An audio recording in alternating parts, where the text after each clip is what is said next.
Hello everyone. In this video I'm going to be talking about Roman society and culture, and also in addition to that I'm going to be talking about what civilization could be similar to Rome outside of Europe. Okay?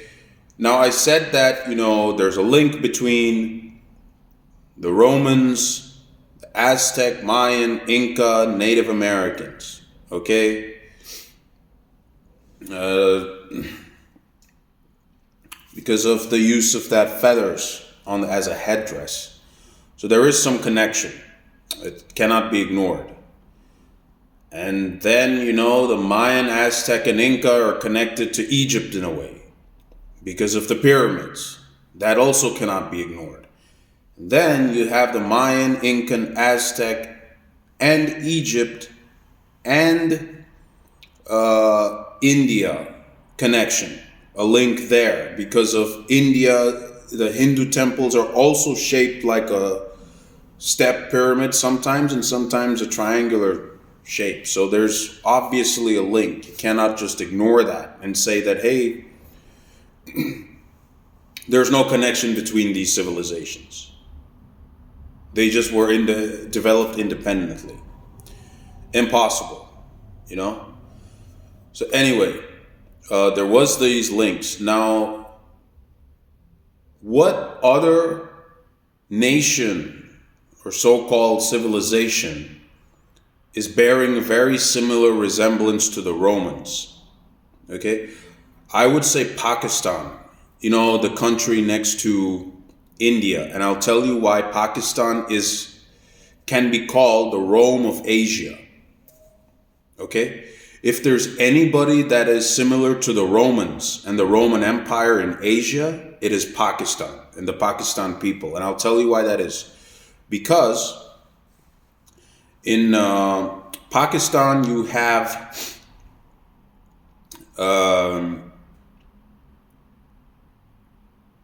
also very strong military culture,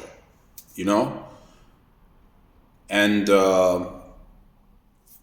just like Rome, in Pakistan, the leadership is a military dictatorship where the better position you have in the Pakistani army, air force, navy, the more important role you have in the Pakistan government or in Pakistani society.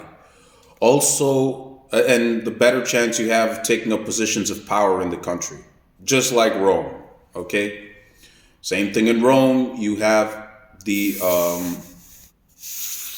in Rome, you also had the better your position in the Roman legion or the Roman navy, the more chances you had in Rome to become a governor or consul or something like that.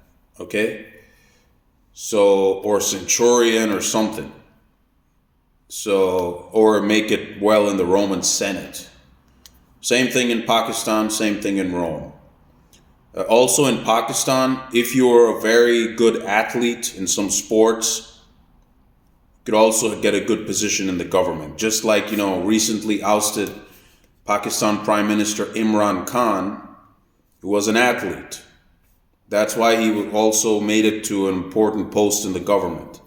Just like in Rome, if you were a good gladiator,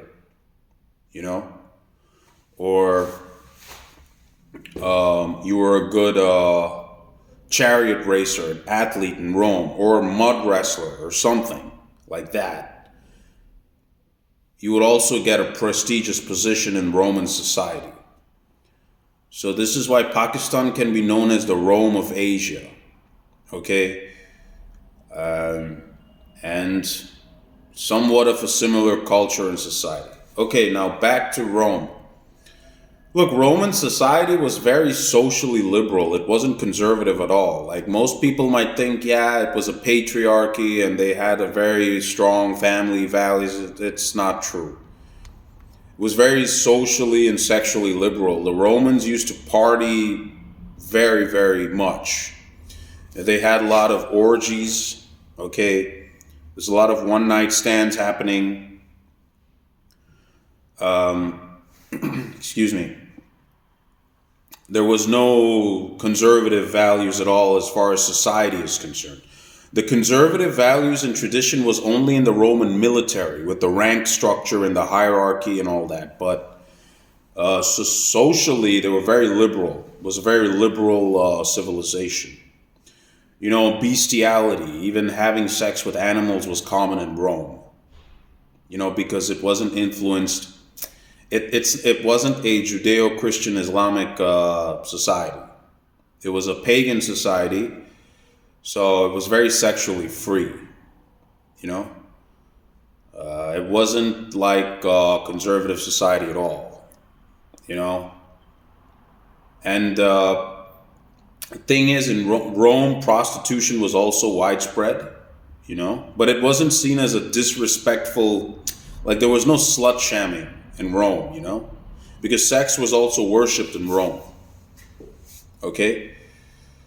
Um, you had temple prostitution. Okay. How it used to work in Rome is that the women, the Roman men would just have random hookups with Roman women,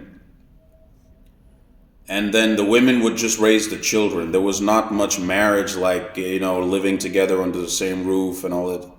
It was a very sexually liberal society. So the sex used to happen, children would be born, and the women in Rome would just raise the children collectively.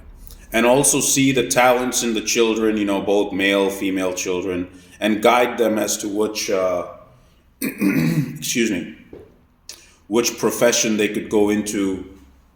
Sometimes women also used to use astrology, to see the child on what this child could be good in. For example, if there was a child born with the sun sign in Leo or Aries, or Sagittarius, they would guide that child and say that maybe this child should try to get into something like the Roman military or a gladiator or something like that.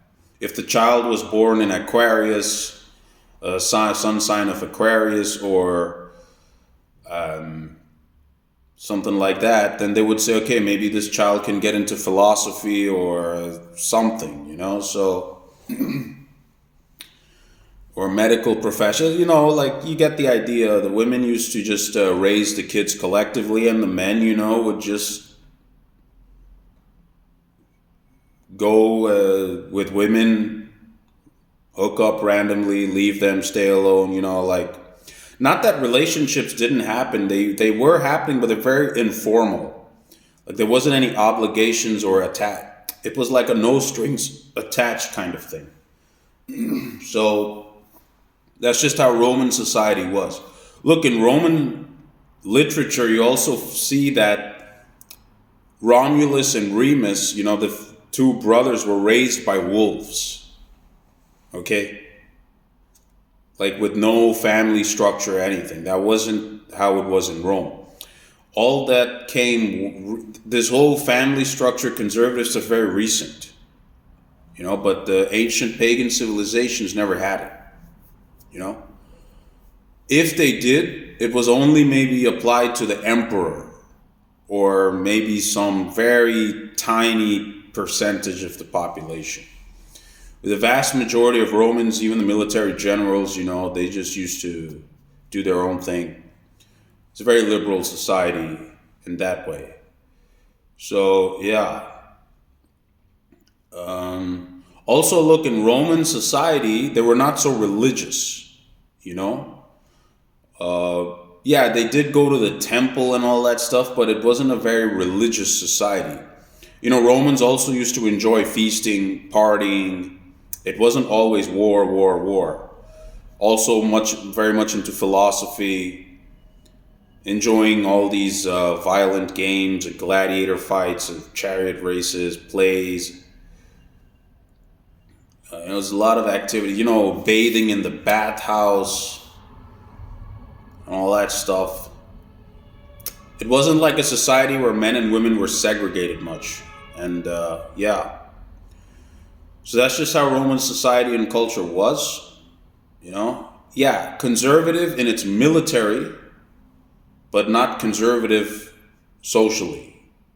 Socially liberal, militarily conservative, if that makes any sense. And yeah, so there was also no real prohibition on intoxicating substances in Rome, you know? People would get drunk whenever they wanted with wine, use plants, herbs, something, so yeah. That's all I have in the video. You can check out some links in the description box below if you're interested. See you people later.